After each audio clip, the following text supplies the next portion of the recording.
नमस्कार। मैं doctor Shruti Goswami, associate professor, MS college Bikaner. आज हम बीए पार्ट फर्स्ट ईयर के लिए उनका थ्योरी जो पोर्शन है उसमें से एक टॉपिक आज हम उनके बताने जा रहे हैं। उनका थ्योरी का जो टॉपिक है वो है संगीत के उद्भव की विभिन्न मान्यताओं का प्रारंभिक जो उनका मान्यताएं हैं उसके बारे में हम उनको बताने जा रहे हैं। संगीत कला की उत्पत्ति, इसके बारे में हम सभी ये सोचते हैं कि संगीत कैसे उत्पन्न हुआ, कब हुआ, इसका क्या कौन कौन से कारण हो सकते हैं, कैसे इसकी इस संदर्भ में हम सभी लोगों को जिज्ञासा रहती है। तो हम आज तक जो भी कुछ रिसर्च हो रखा है या जो भी कुछ शोध हुआ है, उन सभी शोध और रिसर्च के माध्यम से कुछ लोगों ने अपनी अपनी मान्यताएं यहाँ प्रस्तुत की हैं, जिन्हें हम आपके सामने यहाँ बताने जा रहे हैं। सबसे पहला, संगीत की उत्पत्ति आरंभ में वेदों के निर्माता ब्रह्मा द्वारा हुई, ऐसा मान्यता है। ब्रह्मा ने ये जो संगीत की कला है शिव जी को दी और शिव के द्वारा संगीत की जो शिक्षा है वो सरस्वती जी को प्राप्त हुई। संगीत की जो सरस्वती जी हैं, इसीलिए वीणा पुस्तक धारिणी इनको कहकर संगीत और साहित्य की अधिष्ठात्री माना गया है। सरस्वती जी से संगीत कला का ज्ञान नारद जी को प्राप्त हुआ। नारद ने स्वर्ग के गंधर्व, किन्नर तथा अप्सराओं को संगीत शिक्षा दी। वहाँ से ही भरत, नारद और हनुमान आदि जो ऋषि हैं संगीत कला में पारंगत होकर पृथ्वी भूलोक पर संगीत कला के प्रचारार्थ अवतीर्ण हुए। दूसरा है, एक ग्रंथकार के मतानुसार नारद ने अनेक वर्षों तक योग साधना की, तब शिव ने उन्हें प्रसन्न होकर संगीत की जो कला है उसको उनको प्रदान की। पार्वती की शयन मुद्रा को देखकर शिव ने उनके अंग प्रत्यंगों के आधार पर रुद्र वीणा बनाई और अपने 5 मुखों से 5 रागों की उत्पत्ति करी। उसके बाद छठा राग पार्वती के मुख के द्वारा उत्पन्न हुआ।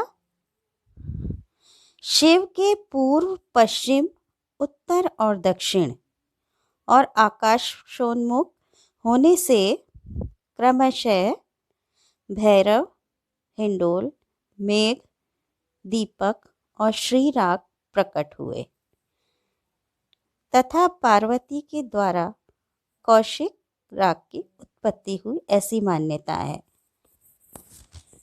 शिव प्रदोष स्तोत्र में लिखा है कि त्रिजगत की जननी गौरी को स्वर्ण सिंहासन पर बैठाकर प्रदोष के समय शूलपाणी शिव ने नृत्य करने की इच्छा प्रकट की। इस अवसर पर सब देवता उन्हें घेर कर खड़े हो गए और उनका स्तुति गान करने लगे। सरस्वती ने वीणा, इंद्र तथा ब्रह्मा ने करताल बजाना प्रारंभ किया। लक्ष्मी जी ने गाना और विष्णु भगवान मृदंग बजाने लगे।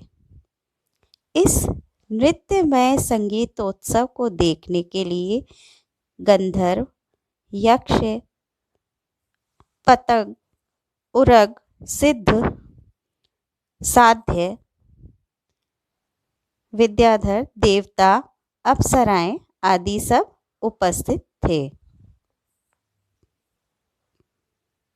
तीसरा, संगीत दर्पण के लेखक दामोदर पंडित, उनके मतानुसार संगीत की उत्पत्ति ब्रह्मा से बताई गई है।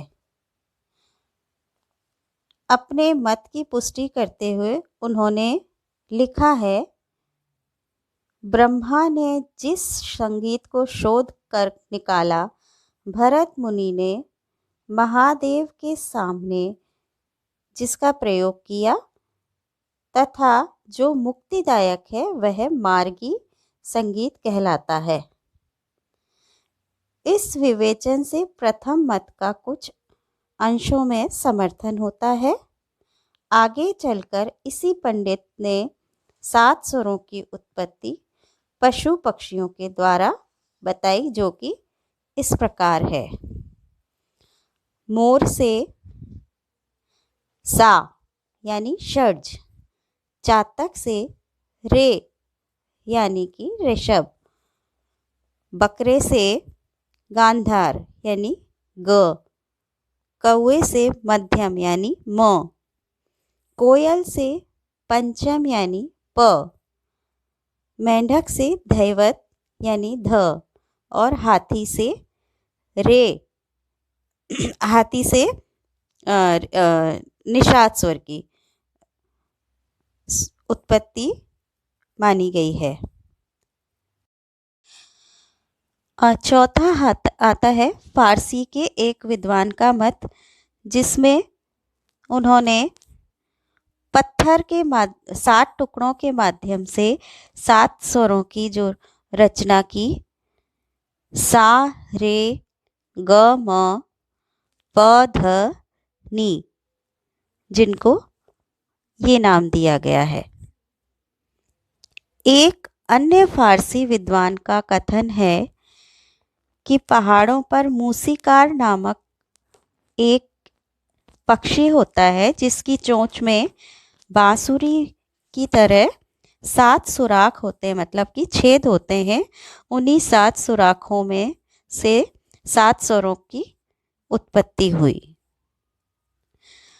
पाश्चात्य विद्वान फ्रायड के मतानुसार संगीत की उत्पत्ति एक शिशु के समान मनोवैज्ञानिक आधार पर हुई। जिस प्रकार की बालक रोना, उसका चिल्लाना, हंसना आदि अनेक क्रियाओं जो करता है बालक, आवश्यकता अनुसार स्वयं सीख जाता है, उसी प्रकार मानव में संगीत का प्रादुर्भाव मनोवैज्ञानिक के आधार पर स्वयं हुआ। जेम्स लोंग के मतानुसार के आधार पर मनुष्य ने पहले बोलना सीखा, चलना फिरना सीखा और फिर धीरे धीरे क्रियाशील हो जाने पर उसके अंदर संगीत स्वतः उत्पन्न हुआ, ऐसी मान्यता है। इस प्रकार संगीत की उत्पत्ति के विषय में विभिन्न मत पाए जाते हैं। इनमें कौन सा मत ठीक है, यह कहना बहुत कठिन है। प्राचीन ग्रंथों में संगीत के 4 मुख्य मत पाए जाते हैं। पहला शिव मत या फिर सोमेश्वर मत, दूसरा कृष्ण मत या कल्लेनाथ मत, तीसरा भरत मत और चौथा 4 हनुमत। तो ये आपका भारतीय संगीत की उत्पत्ति के संदर्भ में कुछ विद्वानों के द्वारा दिए हुए मत हैं। आशा है आपको समझ आए होंगे। Thank you.